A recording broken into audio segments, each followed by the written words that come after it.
agricultural, but not known for exactly for production of wheat or No, that's oats. true. So, But she's the goddess of agriculture, all agriculture. okay, I'll buy that. All right.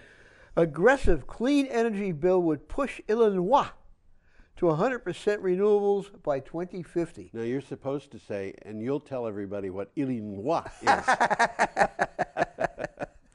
Okay, Illinois is Illinois, the state of Illinois. An ambitious energy bill, the Clean Energy Jobs Act, has been introduced in both chambers of the Illinois legislature. It would mandate the state shift to entirely renewable energy by mid-century, with the emphasis on job creation and unity. And I want to tell you, Tom, during the course of the week, I was seeing these 100%, we're going to do 100% things showing up in one state after another. We're going to talk about that. We will, but I actually stopped putting them in because there were so many of them, and I wanted to talk about other things. That's right. Running out of virtual paper. Okay, this is from the Energy News Network. That's the Illinois thing. Illinois. Well, I said it. Okay. You're going to read it, right? Or have you? I have already read it, I think. Well, a bill will expand on and address shortcomings in the implementation of the Future Energy Jobs Act passed in 2016. Yep. It will create 4 times as much wind and power. Yeah, and they're getting very big on this. Oh, yeah. The bill also calls for increased energy storage, which makes sense. Demand response, which makes sense. Right. Okay. Energy efficiency, which makes sense. Yeah. Rate structures and other programs. And this all told is a pretty good bill. And you know, this reminds me of something, by the way, that came up today, which we will be talking about next week, and that is that there's a German, it's a German utility or German energy company, which is building a very large virtual power plant in the UK, and different reports. I read about that. Yeah, different reports said it was 1 gigawatt or 2 gigawatts. Yeah. But the biggest one that they've got is 12 gigawatts. They have a 12 gigawatt virtual power plant. Just imagine that for a minute. That's pretty big. It's pretty big. Pretty damn big. Yeah. 12 gigawatts is a lot. It's the equivalent of 12 large nuclear power plants. Yeah, large nuclear power plants. And you know, it's almost well, about 20 what we used to have in Yankee. Yeah, that's right. And the reason I bring this up is because one of the things that you mentioned there was, in addition to solar and wind, you mentioned demand response. Yeah. And a virtual power plant is going to have that component in it. Because of the storage. Yeah, that's right. right. Yep, absolutely. Yeah. Okay. So when you want power, you got it. You've got power. It could be coming from the sun. It could be coming from the wind. It doesn't matter. When you need power, you've got power because the virtual power plant is in operation. And ultimately, if you needed power and, you know, somebody was heating his water across the street in his hot water heater, if you need the power and you've got a high priority, his water heater will shut off and preempt it. So this means that we can not only get all the power we need 24/7, 365 and a quarter, but it means that the power that we've got is going to be a higher quality. Well, in Vermont, you can sign up with Green Mountain Power to put in virtual storage. Yes. And you agree to let them preempt you. That's right. So if your neighbor needs it and you're heating water, Absolutely. they say, you know, he's going to get the power. Yep. And it's not like you're in trouble because, you know, you can heat that water anytime. You can heat the water anytime, and most people are completely unaware of the difference between having their water being heated and not. Our next item comes from Bloomberg, and it's another of the states that are talking about going to 100% renewable energy. To save lobsters, Maine joins states eyeing 100% renewables. Maine, warning that global warming is a threat to its lobsters, just joined the growing chorus of states pledging to get all of their electricity from renewable energy sources. Governor Janet Mills said her state is already seeing damage from climate change firsthand. I got news for you. We're seeing it here. Well, in the case of Maine, in the case of the lobsters are moving north. Yeah. So if this continues, there will be no Maine lobsters. There are going to be New Brunswick lobsters. Yeah. which means if we're going to eat them, we're going to import them from Yeah. people who are mad at Donald Trump. The Gulf, and this is a good takeaway, the Gulf of Maine is warming at a rate faster than 99% of the world's oceans, Yeah, that's driving our interesting. lobster populations further up the coast. Yeah, That's exactly what this story is about. that's right. Now, we've got clear evidence of climate change going on in Vermont. Oh, You know, yeah. we've mentioned this before. Ticks. We had, when I was a kid, there were no ticks. Yeah. Ticks were something that they had in Pennsylvania, and The forests are changing. the forests are changing. We didn't have Lyme disease, Right. but there were other things too. You know, like on the street that I live on in Brattleboro, we have volunteer plants. You know, plants that came up where they were Yeah. from seed that I've seen that include pawpaws, which I think of as being, you know, this is from, That's Alabama. That's Alabama stuff. and another one is peaches. Way down yonder in the pawpaw patch. Yeah, that's right. Another one is peaches. Pawpaws are extremely sweet and very cloying, and I've read I don't think I've ever eaten one. well, they taste kind of like a banana a little bit. But I have read only a boy can eat 2 pawpaws. Okay. Okay, well, we got another picture coming And up we here. have another day. This is Saturday, March 2nd, and we've got a picture of people lunching at the Grand Coulee Dam. Well, is that what yeah, they're I think lunching they're there. doing- they're They're sitting at at a picnic table. Yep. Yeah. State Senate passes bill to move Washington, that's the state, Yes. to 100% clean energy. The Washington State Senate passed a bill to convert the state to 100. You see, with 3 of these right in a row, 100% clean renewable energy. The state would mandate that all electric utilities in the state transition to 100% carbon neutral electric sources by 2030. That's only That's coming up. barely over 10 years away, and it passed by a vote of 28 to 19. And again, you know, we're coming back to this thing of renewable It's energy. still economics.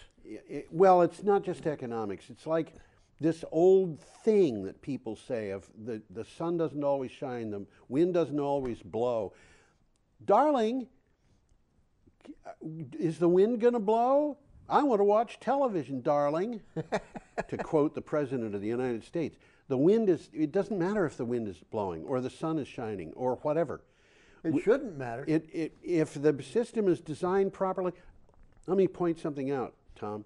You cannot, I've said this before, you cannot run a grid exclusively on We've talked about that right here on baseload the power. show. You could run a grid exclusively on renewables. In fact, you could If you've got batteries. if you've got some kind of backup. Some kind of storage.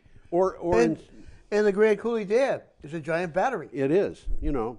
So anyway, States, well, did we read this one yeah, yet? it was passed by a vote of 28 to 19. This is from mynorthwest.com. Well, from the article, Yep. a quote, "It's simply time to move past the era of carbon into the next generation with modern 21st century energy systems using integrated wind, hydro, and solar power. Right. Essentially, it's going to eliminate all coal-fired electricity in the state of Washington." Well, there's another thing too. There was an article today, and I think the Sunday, what is it? The Sunday, it's initiative. I think it is. It's, Okay. had said that in the United States, they recently announced this, and it was in the news today. The Sunday Initiative had said in the United States, renewables will probably either this year or next produce more electricity than nuclear. I think we just passed that. It's like by 1%. Yeah, it's It's close. 41 versus 40 or something like that. Really, really close. And what happens is took a look at the coal plants that were expected to close in the next 2 years. Yeah. By 2020, They'll all be closed. renewables will not only be ahead of nuclear, they will also, I think, be ahead of coal. Oh, I think so. Yeah. I think so. Okay, should we move on? Yeah. We have an article here from Clean Technica. California solar rights bill up for a March hearing. SB 228, California Solar Rights Bill, would remove barriers to solar, including outdated tariffs and delayed connections to the grid, protecting an estimated 800,000 solar homes in the state, as well as potential adopters. It is going to a Senate committee and become law this month. Now, how they know that it's going to get from the Senate committee to law, I'm not sure. I'm not sure either. I was wondering that same thing. But anyhow, I got a quick takeaway about what it contains. Okay. It's a good bill. Yeah. There's 4 guarantees. The right to make and store solar energy on your property without interference from the utility. Right. So you can have your own batteries and they can't tell you can't use them, which apparently is happening. Well, there are places where it's happening. They do that, yeah. The right to connect solar and storage to the grid quickly without utility red tape. Yeah. Again, the utilities are in the business of selling power. They don't want you making your own. Well, you know, They try to make it difficult. Most of them don't make their own power. That's true, too. And so it's just a matter of buying your power. They're buying it from somebody. Right. The freedom from unfair fees that discriminated against you for just having solar. Yeah. Now, all of these things are happening because somebody has tried it. Yes. And the last one, I'll just report, get it out of my head. It will also expand the ability to share extra energy with the grid and get a fair rate credit in return. Right. And in some places, the utilities have been saying, we don't want to have solar power on the grid. We want to charge people for having grid-tied solar, and that means the connect fee, instead of being $15 a month, will be $150, which is like, why would anybody have solar? So in California, they're taking action. They're taking action, yes. No, we got another picture coming up we here. do We've talked indeed. about these guys before. We have indeed, and this is from Renewable Energy Magazine. And that is the Navajo generating station. It sure is. And we've talked about it on more than one occasion here. A bunch of occasions. Plans to proceed with Navajo generating station decommissioning are welcomed by the Navajo community. This is actually It's kind got a little of bit important. convoluted here. It is. The Navajo community in northern Arizona cautiously welcomed an announcement by the owners of the failed coal-fired Navajo generating station that they are still moving to decommission the plant. They are still moving to decommission the plant this year. So the Navajo community is supporting this decommissioning. Well, as I said, it's convoluted. It is. Because the coal mine, I think that's owned by Peabody. Yes. And they closed it because they weren't making money. Okay? The coal plant is owned by the utility on land leased from the Navajo Nation. And between the two of them, there were about 800 people employed in those plants who were the Navajos work there. I mean, it's in their backyard. That's right. And so it was they can commute on a skateboard. It's a big deal because this means that there's a lot of people losing their jobs. Now, on the other hand, the flip side of that is the environmental damage, and specifically the human health damage that has been brought about by coal, has really been hard on the Navajo community. It has hurt them. So it's like we're injecting, they're losing over here, they're gaining over here. That's right. People have been injecting money into their community, but it's been destroying their health. It's almost like that isn't money; it's some kind of drug. So the leadership of the Navajo are, as it said, cautiously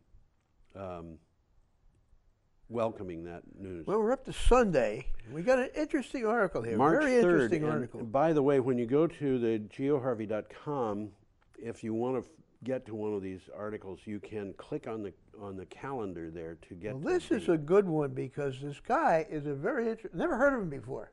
Yes. He's a very interesting thinker. He is. The grandfather of climate science leaves a final warning for Earth. This is from NBCnews.com.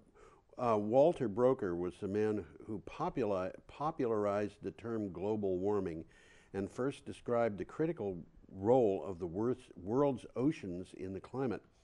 Days before his death, he urged scientists to consider deploying a last-ditch solar shield to stop global warming. This is a little bit far-fetched, but basically he wanted to release a man-made volcano.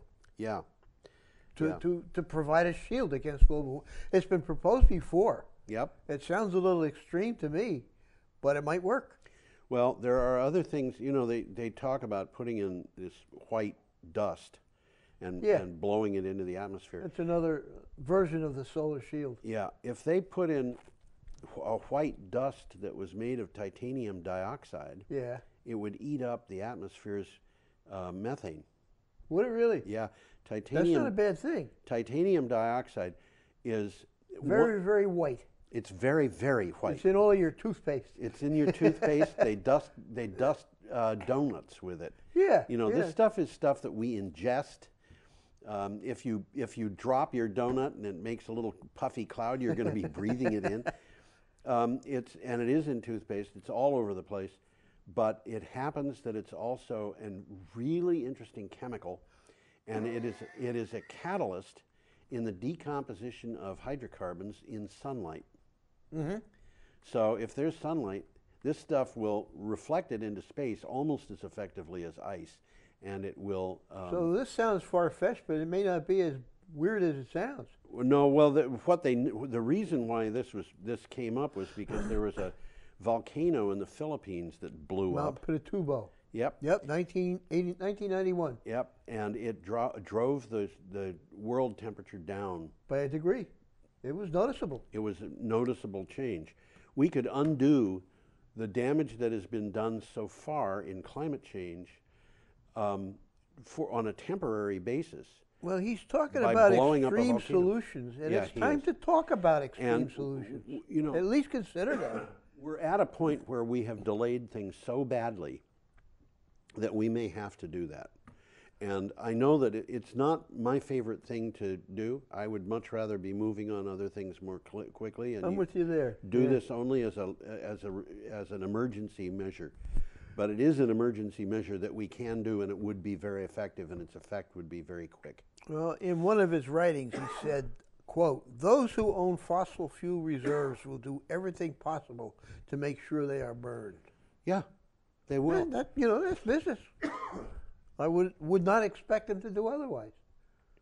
Yes. Okay. Our next Got a nice picture slide coming up is, here. This is a nice picture. This is the Strait of Gibraltar, and that rock in front of you. That's the Rock of Gibraltar. That's the Rock of Gibraltar, not from the angle that you see it, for example, in the Prudential ad. Yeah, you do, don't you? Yeah. Yeah. No, this is taken from land. Usually, you see, the Yes. view you get from the sea. And by the way, on the right side of the screen, near the water, you see what looks like a bunch of buildings, and that's because it is a bunch of buildings. It's the town. It's the town. The town of Gibraltar. Gibraltar. Yep. Which, by the way, is English, not Spanish. Well, the Spanish will disagree with you on that. Well, the British control it. The British have controlled it since it was deeded to the British in a war hundreds of years ago. Well, the Straits of Gibraltar are 9 miles across. Yep. So this submarine cable that they're talking about, and we'll talk about exactly that, will be probably 10 miles long. Yep. Read the title to that. Spain and Morocco sign interconnector deal. Okay. Spain and Morocco have signed an agreement on the construction of a power interconnector under the Straits of Gibraltar. The 700 megawatt line is due to be commissioned before 2026. Spain's 2 existing cables to Morocco are Europe's only electric interconnections with Africa so far. It's interesting, they're both 700 megawatts. Mm-hmm. So this is matching the other 2. It's just matching them. It's probably because that's what the size that they've got on the shelf. Although 700. I don't think you get those. You don't get them on the shelf. I'm using that as a metaphorical. But there will be other interconnects. We're talking about. Well, the Saudis are talking about an interconnection going from Saudi Arabia to Europe, and I wouldn't be surprised if this article was wrong and there was an interconnect going from Asian Turkey to. Well, that's not Africa, of course. Well, that's the other side of the meds, so they probably avoided talking but about they're talking about taking power from Libya or Tunisia and sending that to Europe via Italy. So there's a bunch of these cables that they're talking about. People are talking about it. Okay, that was from Energy Reporters Our next item is from Financial Express. Achieving Paris climate's target could add billions in fisheries revenue. You don't even think about that. No, you don't really. Achieving the Paris Agreement global warming target could protect millions of tons in worldwide fisheries catch, as well as billions of dollars in annual revenues for countries with fisheries, a study found. The study was published in the journal Science Advances.